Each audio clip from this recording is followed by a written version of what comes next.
मेरे उद्योगपति मित्र जो ऊपर हैं और नीचे भी बैठे हैं, और मेरे प्रिय बहनों और भाइयों, दुनिया भर के 84 देशों से आए हुए हैं प्रिय बहनों भाइयों, और आज तो स्टार्टअप्स के मेरे भांजे भांजी भी आए हैं।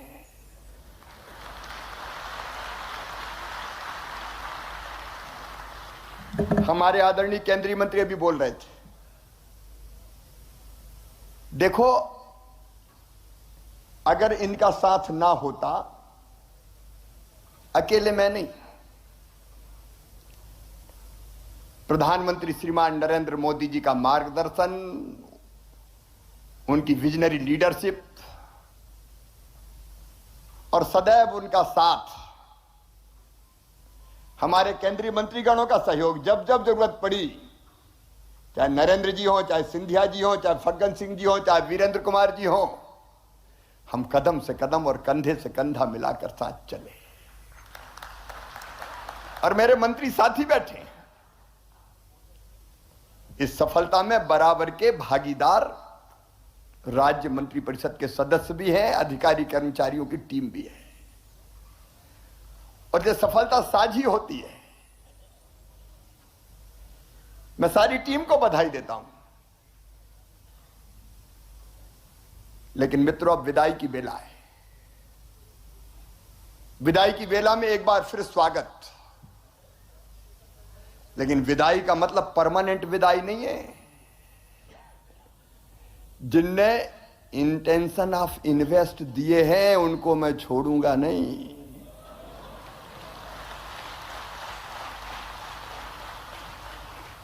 और जिनने नहीं दिया उनके भी पकड़ेंगे हम। मध्य प्रदेश ऐसा राज्य है कि या तो उंगली पकड़ता नहीं है, और पकड़ ली तो फिर आसानी से छोड़ता नहीं है। हमने आपको प्रेम के बंधन में बांधा है, स्नेह, प्रेम, आत्मीयता। इंदौर में ऐसा लगा जैसे सारी दुनिया उतर आई हो, सारी दुनिया सिमट गई हो।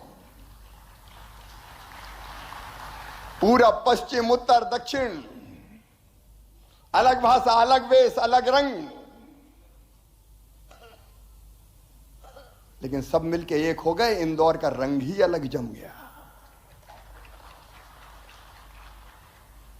और जिस आत्मीयता से, जिस प्रेम से दुनिया के 84 देशों के लोग मिले, वो अद्भुत है। ऐसा लग रहा था जैसे हम सब एक परिवार हैं। मैंने अधिकांश से मिलने की कोशिश की। मैं माफी चाहता हूं, मैं सबसे नहीं मिल पाया, लेकिन यथासंभव कोशिश की कि कोई निराश ना जा पाए। अब मैं तो दुबला पतला आदमी हूं, हाथ मिला मिला के ही हाथ दुखने लगे। अच्छा, कोई तो बड़े प्यार से धीरे से मिलाता है, और कई तो एकदम कहते हैं हेलो चीफ मिनिस्टर।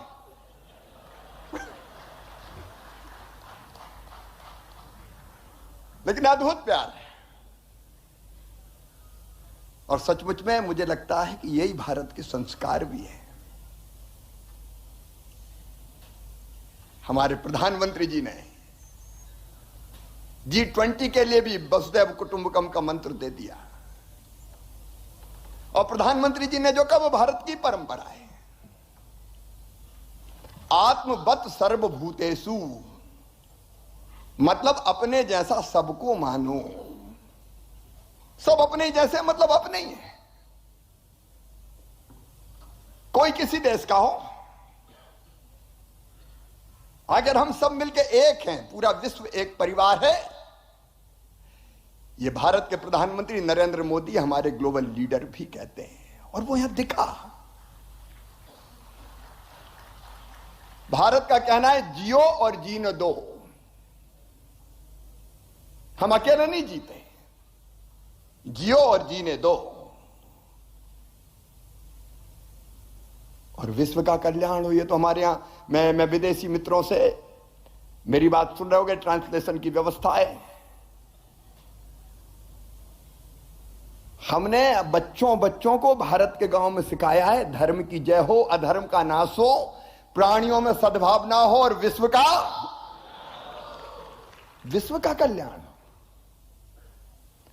हमने कभी केवल भारत के कल्याण की कामना नहीं की, विश्व का कल्याण हो। और G20 का जो आयोजन हो रहा है भारत की अध्यक्षता में, वो भी विश्व के कल्याण का सर्वोत्तम उदाहरण बनेगा। देखो, अद्भुत देश है भारत। हमारे यहां मतभेद होते हैं तो अभी हम लड़ते नहीं हैं। हमारे पूर्वजों ने, ऋषियों ने कहा, एकम सद विपरा बहुधा वदंती। अगर मैंने कहा कि नहीं ये रास्ता ठीक नहीं है, ये ठीक है, तो हम लड़ते नहीं। उनका ठीक है, ये तुम्हारे लिए ठीक होगा, ये मेरे लिए ठीक है। मैं एक छोटा सा उदाहरण देता हूं। ईश्वर को अगर हम मानते हैं तो उसको कहते हैं आस्तिक। तो कई लोग मानते हैं कि ईश्वर मूर्ति में आता है, इसलिए मूर्ति की पूजा करते हैं, साकार मानते हैं, भगवान साकार है। तो कुछ लोगों ने भारत में कहा कि ये साकार नहीं, भगवान एक मूर्ति में कैसे आ सकते हैं, वो तो सृष्टि के कण कण में निराकार हैं। तो उनका तुम भी सही हो, तुम साकार को मानो तो ठीक है, हम क्या नहीं मानते। किसी ने कहा तो निराकार को मानो, क्या दिक्कत है। लेकिन हमारे यहां एक और हुए चारवाक, जिनने कहा यावत जीवेत सुखम जीवेत ऋणम कृत्वा घृतम पीवेत भस्मीभूतस्य देहस्य पुनर्जन्म कुतो। जब तक जियो सुख से जियो, उधार लेके भी घी पियो। ये शरीर तो माटी में मिलने वाला है, पुनर्जन्म नहीं होता। तो उनको हमारे यहां सूली पे नहीं लटकाया, ये कहा कि यार इसने भी नया विचार दे दिया, ये भी महर्षि है, तुम भी सही हो, ये भारत है। और उसी भारत के प्यार से मध्य प्रदेश ने आपको बुलाया।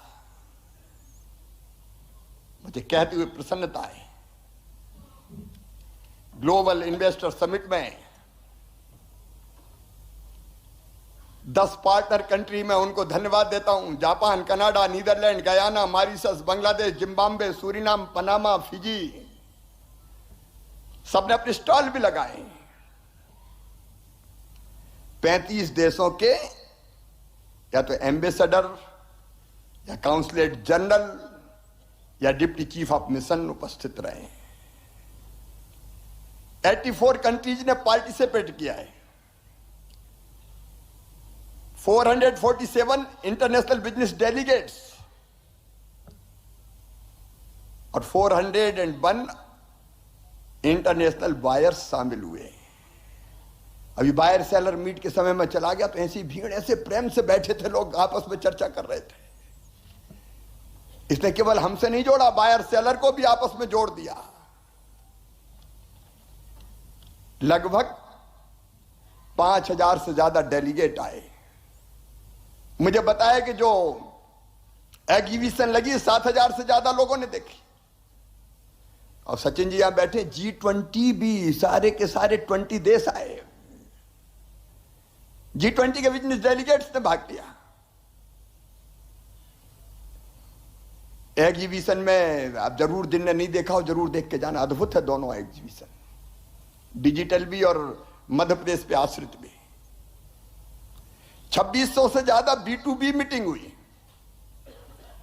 200 से ज्यादा B2G मीटिंग हुई, जिसमें 5000 से अधिक व्यापारी प्रतिनिधियों ने भाग लिया। अलग अलग हमारे सेक्टोरियल प्रेजेंस सेशंस 20 क्षेत्रों पे हुए। आपने किसी न किसी में भाग लिया होगा। Vendor development programme, 1-to-1 meeting, और जो सेक्टोरियल सेशंस है उनके डिटेल में नहीं जाऊंगा, कई 20 हुए, आपने कहीं ने भाग किया होगा। और इंदौर अद्भुत है। मैं सचमुच में कहता हूं, इंदौर से मध्य प्रदेश में निवेश का नया दौर प्रारंभ हो रहा है। और अभी तो हम आंकड़े लगातार गिनते जा रहे हैं, कितना इंटेंशन ऑफ इन्वेस्टमेंट, कितने लगातार आते जा रहे हैं। जाते जाते भी लोग कह रहे हैं नहीं अब तो मध्य प्रदेश में ही करेंगे। एक अद्भुत वातावरण है, विश्वास का वातावरण। निवेश की आइडियल डेस्टिनेशन अब मध्य प्रदेश है। इसलिए तो प्रधानमंत्री जी ने कल कहा था मध्य प्रदेश अजब है, मध्य प्रदेश गजब है और मध्य प्रदेश सजग है। अजब इसलिए कि 18 साल में हमने शून्य से शिखर तक का सफर तय किया है, गड्ढे वाली सड़कों से लेकर शानदार हाईवेज तक और गंदगी के ढेर से स्वच्छता के शिखर तक का सफर। मैं प्रदेश की 8.5 करोड़ जनता को बधाई देता हूं, मध्य प्रदेश वासियों को बधाई देता हूं, इंदौर वासियों को बधाई देता हूं। इंदौर भी क्या है भैया, सचमुच में अद्भुत। बीमारू से हम मध्य प्रदेश अब अग्रणी राज्यों में, जैसे आपको बताया 19% से ज्यादा ग्रोथ रेट हमारी। गजब इसलिए है कि संसाधन से संपन्न है, लेकिन शांति के टापू हैं, अध्यात्म का केंद्र है, पर्यटन में बेजोड़ है, इंफ्रास्ट्रक्चर से लेकर टेक्नोलॉजी तक, इनोवेशन से लेकर एंटरप्रेन्योरशिप तक हर क्षेत्र में आगे चलने की क्षमता रखते हैं। इसलिए पीएम साहब ने कहा गजब है। और सजग इसलिए हैं कि हमने अपनी कोर क्षमताओं को ही अपनी शक्ति बनाया, चाहे एग्रीकल्चर हो, फूड प्रोसेसिंग हो, टेक्सटाइल हो, फार्मा हो, लॉजिस्टिक्स हो या आईटी हो, ऑटोमोबाइल हो या फिर रिन्यूएबल एनर्जी हो। यह मध्य प्रदेश की असली ताकत है और इन सब में हम देश में अब अग्रणी हैं। अब प्रधानमंत्री जी ने एक बात और कही थी, एक स्थिर सरकार, एक निर्णायक सरकार और एक सही नियत से चलने वाली सरकार विकास को अभूतपूर्व गति देती है। मैं आपको विश्वास दिलाता हूं इस टीम के भरोसे कि विकास को निर्णायक गति दे के ही रहेंगे, जिसमें निवेश शामिल है। मित्रों, आज आपसे जो अलग अलग सेक्टोरियल सेशंस में कुछ तरह की समस्याएं आई, मैं उन पर चर्चा जरूर करना चाहूंगा। लेकिन मुझे सीईओ भी कहा, सिंधिया जी ने भी कहा, तोमर जी ने भी कहा, और इसलिए जिम्मेदारी और बढ़ जाती है। इसलिए मैं मध्य प्रदेश के सीईओ के रूप में आपको विश्वास दिलाता हूं, आपके निवेश की एक पाई भी व्यर्थ नहीं जाने देंगे। टीम मध्य प्रदेश हर हालत में आपके साथ खड़ी रहेगी, कोई दिक्कत आने नहीं देंगे। हम आपको ऐसा वातावरण देंगे कि आप खुद आगे भी निवेश बढ़ाने के लिए प्रोत्साहित होंगे। मेरी 7 सूत्रीय रणनीति, नंबर 1 संवाद लगातार, और नहीं तो इन्वेस्टर समिट में बुला लिया, बाद में फिर टाइम मांगा तो दिया ही नहीं। हम लगातार आपके, हमारी टीम लगातार संवाद में रहेगी। दूसरा सहयोग, हर परिस्थिति में आपको कोऑपरेट करेंगे, सहयोग। तीसरी सुविधा, नीति के अनुसार हर सुविधा देंगे। चौथा स्वीकृतियां, बिना चक्कर लगाए निश्चित समय सीमा में आपको सारे क्लियरेंसेज मिल जाए। 5वां सेतु, उद्योगों के लिए एक डेडिकेटेड हेल्पलाइन जिसका मैं जिक्र करूंगा। 6वां सिंगल विंडो सिस्टम, सरलता। सिंगल विंडो मतलब रियल सिंगल विंडो नहीं, कई बार सिंगल विंडो भी 7वीं 8वीं विंडो बन जाती है। और इसके बाद समन्वय, नहीं तो एक डिपार्टमेंट से दूसरे डिपार्टमेंट, यहां से आगे निकला तो वहां अटक गया। लेकिन समन्वय विभिन्न विभागों के बीच, विभिन्न एजेंसीज के बीच, यह हमारी रणनीति है। इस पर हम अमल करते हुए मध्य प्रदेश को आगे बढ़ाने का काम करेंगे। लेकिन चर्चा में से जो बिंदु निकले, एक विशेषकर गारमेंट सेक्टर्स के मित्रों ने कहा था, और एक बात सच भी है, ये बात हमारे स्टार्टअप्स पे भी आज सत्र हुआ। कई बार पूंजी कम है, और कम पूंजी में आप जमीन भी खरीद लो, आप बिल्डिंग भी बना दो, तो फिर मशीनरी के लिए पैसा कहां से लाओ? और इसलिए हर एक को जमीन क्यों खरीदनी पड़े? हर एक को बिल्डिंग क्यों बनानी पड़े? इसलिए हम गारमेंट सहित आईटी इनेबल्ड सर्विसेज सेक्टर में तो प्लग एंड प्ले की फैसिलिटी दे रहे थे, लेकिन गारमेंट सहित बाकी क्षेत्र में भी हम प्लग एंड प्ले की सुविधा विकसित करेंगे, और वो सरकारी सेक्टर में भी करेंगे, और प्राइवेट सेक्टर भी आना चाहे तो उसका भी स्वागत करेंगे, ताकि मेरे बच्चों को बड़ी पूंजी ना लगाना पड़े। बना बनाया अगर स्थान उसको मिल जाए तो अपनी मशीन लगाए और काम प्रारंभ कर दे। ये plug and play facility create करेंगे।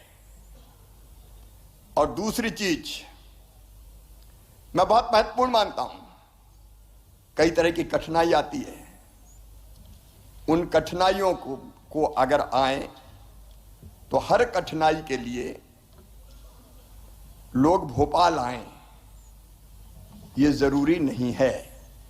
मैं अपने इन्वेस्टर मित्रों को या जो इन्वेस्टमेंट करना चाहते हैं उनको ये कह रहा हूं, आपके पास अगर कोई निवेश के क्षेत्र में समस्या आती है तो उसके समाधान के लिए इन्वेस्ट एमपी गांव इन पोर्टल पर how can I help you की विंडो खोली जा रही है।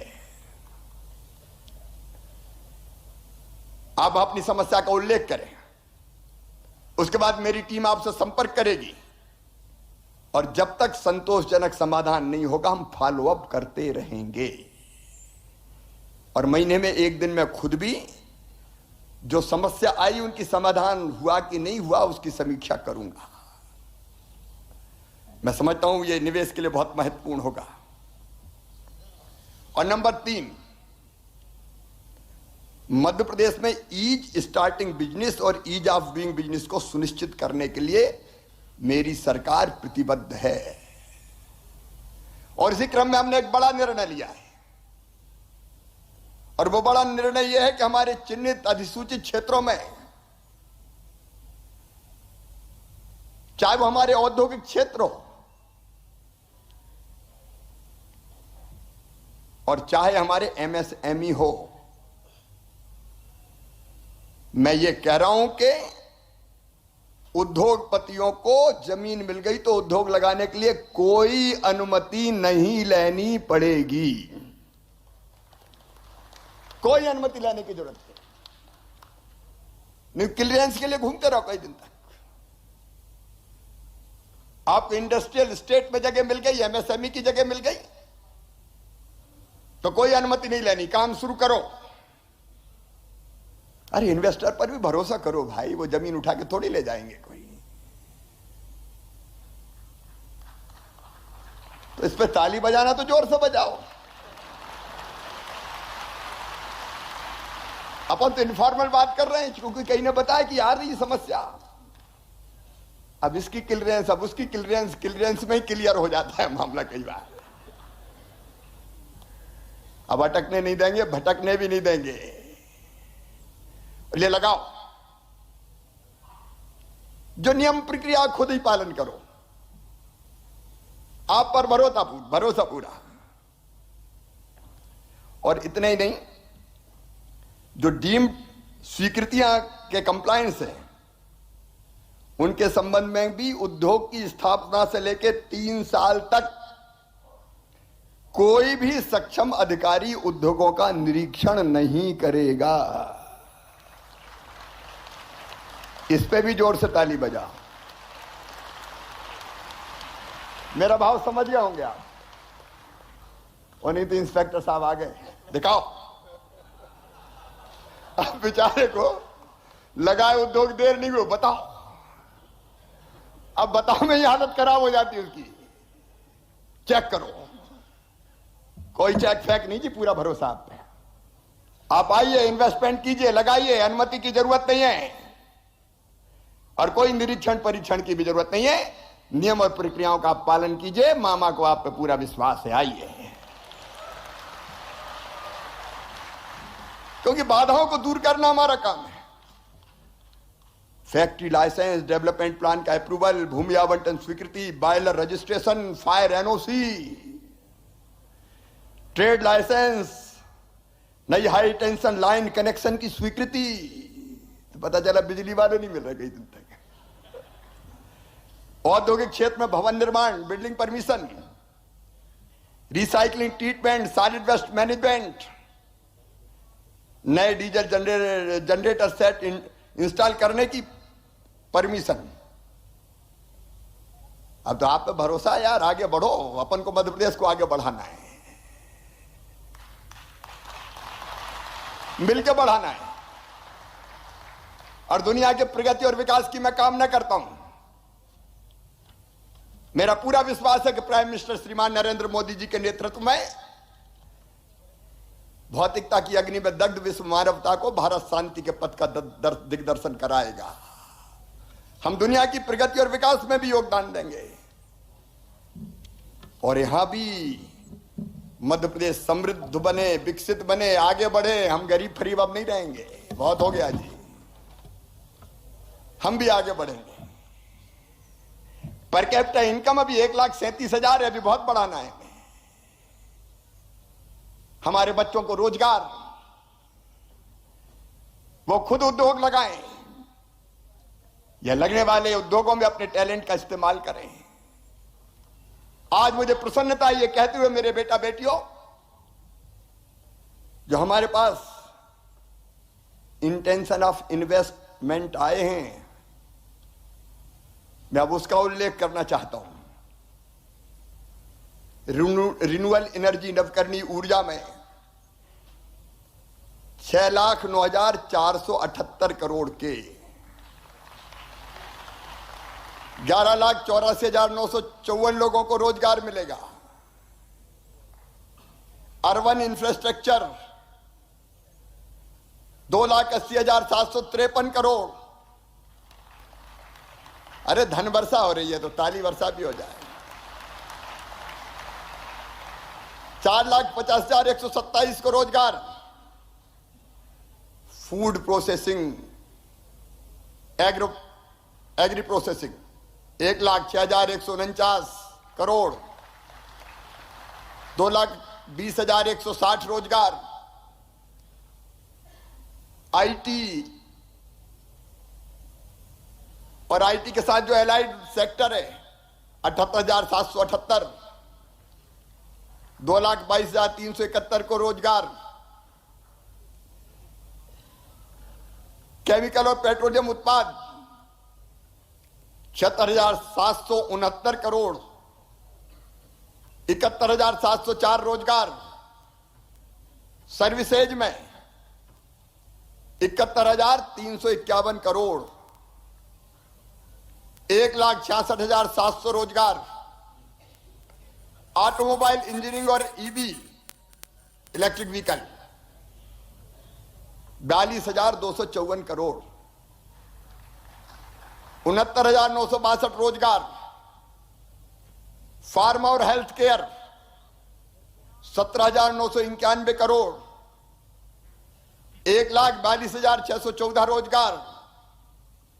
लॉजिस्टिक और वेयर हाउसिंग 17,916 करोड़। 56,373 रोजगार। टेक्सटाइल और रेडीमेड गारमेंट्स 16,914 करोड़। 1,13,502 रोजगार। और अन्य फुटकर खुदरा 1,25,855 करोड़। 1,24,168 रोजगार। कुल मिला के 15,42,514 करोड़ रुपया और लगभग 29 लाख रोजगार। ये एक बड़ी सफलता है। और जिनने ये प्रस्ताव दिए हैं, मुझे पूरा विश्वास है हम फॉलोअप का एक पूरा सिस्टम बना रहे हैं। जिनने प्रस्ताव पोर्टल में प्रस्तुत किया है उसे मूर्त रूप देने के लिए तत्काल हम जानकारी प्राप्त करेंगे और उनको किस क्षेत्र में निवेश के लिए क्या क्या सहयोग चाहिए वो सहयोग प्रदान करेंगे। जैसे ही जानकारी प्राप्त होगी उनके द्वारा वांछनीय सहयोग मध्य प्रदेश शासन और संबंधित विभाग द्वारा किया जाएगा। उसका पूरा मैकेनिज्म हम बनाएंगे। और 1-to-1 मीटिंग में भी बहुत आए मेरे पास। मैंने कहा कि हाथ बहुत मिलाए, हाथ नहीं मिलाए, दिल भी मिलाए। और इसलिए इनके जो ठोस प्रस्ताव प्राप्त हुए हैं और उन्होंने जो सहयोग चाहा उस पर भी तत्काल कार्रवाई प्रारंभ कर दी गई है। चिन्हित इन्वेस्टमेंट पे हम एक फॉलोअप के लिए एक अधिकारी भी लगा देंगे पीछे, उनकी सारी चीजों को वो फॉलोअप करेगा। मेरे मित्रों, ये इन्वेस्टमेंट का समिट का, ग्लोबल इन्वेस्टर समिट का समापन पूरे विश्वास के साथ हो रहा है। ये सही कहा कि मध्य प्रदेश रनवे पे तेजी से दौड़ रहा है, लेकिन मैं कह रहा हूं इस समिट के बाद हम टेक ऑफ कर रहे हैं अनंत आकाश में ऊंची उड़ान भरने के लिए। एक बार मैं फिर आप जो पधारे 84 देशों से सभी साथियों का हृदय से स्वागत करता हूं। मेरे इन्वेस्टर मित्रों का स्वागत करता हूं। देश से, मध्य प्रदेश से जो इन्वेस्टर पधारे और जिन्होंने अपने अनुभव साझा किए और मध्य प्रदेश पर विश्वास जताया है, उन सबको मैं हृदय से धन्यवाद देता हूं, इस विश्वास के साथ कि मध्य प्रदेश की धरती पर हम निराश नहीं होने देंगे किसी भी कीमत पर। इंदौर को धन्यवाद, इस पे भी जोर से ताली है। क्या शहर है साहब। लोग कह रहे थे कि गलियों में कचरा ढूंढने निकले, वहां भी कहीं नहीं मिला। सारा कचरा साफ कर दिया। मध्य प्रदेश भी स्वच्छता में नंबर 1। इंदौर को, मध्य प्रदेश को, मेरे मंत्रियों की टीम को, जो मंच पे नहीं आई लेकिन नीचे बैठ के दिनों रात काम करती रही, सीएसपीएस सहित सारे अधिकारी कर्मचारियों को, पत्रकार मित्रों को, कन्वेंशन सेंटर वालों को भी। लेकिन अब इंदौर में 10,000 की क्षमता का एक नया कन्वेंशन सेंटर भी बनाया जाएगा। ये अब छोटा पड़ने लगा, क्या करें। आईडीए के चेयरमैन बैठे हुए चावड़ा जी, तैयार हो ना तो तैयार कीजिए बड़ा, क्योंकि अगली बार पता नहीं कितने लोग आएंगे। एक बार फिर आपका दिल से स्वागत, हृदय से स्वागत, भावनाओं से स्वागत। और अब विदा, लेकिन मैंने कहा कि ऐसे जाने नहीं दूंगा। रिश्ता परमानेंट जोड़ा है, बार बार आने के लिए विदा। बहुत बहुत धन्यवाद, प्रणाम, नमस्कार। बहुत बहुत धन्यवाद माननीय मुख्यमंत्री जी, आपका सभी के लिए प्यार भरे संदेश के लिए और सभी पर विश्वास भरे संदेश के लिए बहुत बहुत धन्यवाद। और अब देवी सज्जनों, मध्य प्रदेश आगे बढ़ेगा, न केवल